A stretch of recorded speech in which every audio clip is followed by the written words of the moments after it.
that he would deliver the note for him, but that note never made it to the police and ultimately was discovered tucked inside of a library book months later. On one of his visits, the boy also brought with him a toy tape recorder and got some audio of Purity speaking.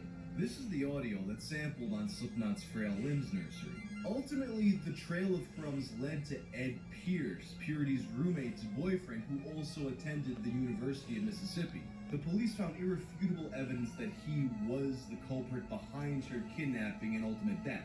And after a gunfight that sent Detective Anderson to the hospital, Ed was apprehended and put behind bars. It's a hell of a story, and I can understand why Corey felt so moved by it.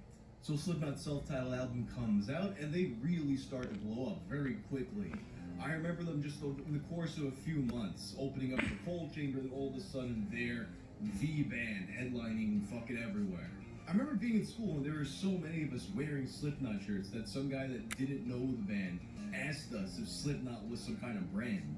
Then that digipack with the extra tracks comes out, and it seems like such an obvious move because it's like Slipknot Champion Edition. But then the regular version of the album is re-released, this time also missing the same tracks, Purity and Frail Limbs Nursery, and it's apparent that something's going on here. Well, as it turns out, CrimeScene.com had an issue with these songs.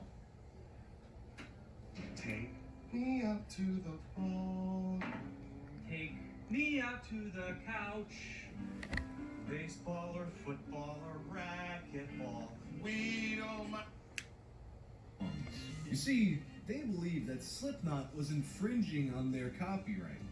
Copyright? How do you copyright a murder? What would the Yonapatawpha County Sheriff's Office have to say about this? Wait a minute, where exactly is Yonapatawpha?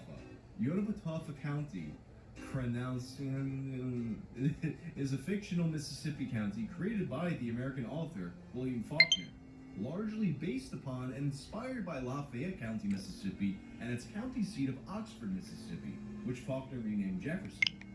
Faulkner often referred to Yonapatawpha County as my apocryphal county.